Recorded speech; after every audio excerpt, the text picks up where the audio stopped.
Sahabat sekalian dirahmati Allah Subhanahu wa taala, Rasulullah Shallallahu alaihi wasallam seringkali memberikan suatu amalan yang itu ringan untuk diamalkan, akan tetapi memiliki keutamaan yang luar biasa. Di antaranya disebutkan dalam sebuah riwayat, ketika Rasulullah Shallallahu alaihi wasallam hendak keluar untuk melaksanakan sholat subuh, dan beliau mendapati istrinya Sayyidah Juwairiyah itu masih di mihrabnya berzikir kepada Allah Subhanahu wa taala.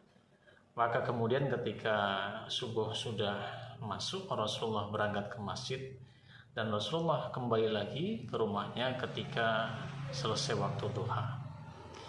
Maka ketika Rasulullah Shallallahu alaihi wasallam masuk ke rumahnya, beliau masih mendapati Sayyidah Juwairiyah itu dalam kondisi yang sama ketika beliau berangkat ke masjid.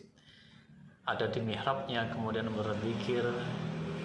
Maka kemudian Rasulullah Shallallahu alaihi wasallam bertanya, "Wahai Juwairiyah, apakah engkau masih melakukan hal yang sama dengan ketika saya berangkat tadi, ketika berangkat subuh ke masjid?" Maka kemudian Sayyidah Juwairiyah mengatakan, "Ya Rasulullah." Kemudian Rasulullah Shallallahu alaihi wasallam menyampaikan, ada 4 kalimat yang jika engkau baca 3 kali, maka ini sebanding dengan apa yang engkau lakukan semenjak subuh tadi hingga waktu duha ini. Rasulullah mengatakan kalimat itu adalah Subhanallah wa bihamdihi adada khalqihi wa ridha nafsihi wa zinata arsyihi wa midada kalimati. Subhanallah wa bihamdihi, maha suci Allah dan segala puji baginya. Adada khalqihi, sebanyak ciptaan. Wa ridha nafsihi, sesuai dengan keridhaannya.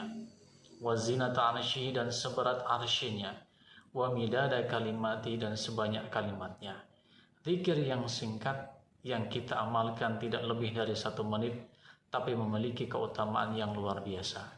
Maka sahabat sekalian dirahmati Allah Subhanahu wa taala, mari kita amalkan zikir yang singkat ini, yang insya Allah bisa semakin menambah beratnya amal soleh kita ketika kita kelak kembali kepada Allah Subhanahu wa taala. Semoga bermanfaat dan bisa kita amalkan di keseharian kita.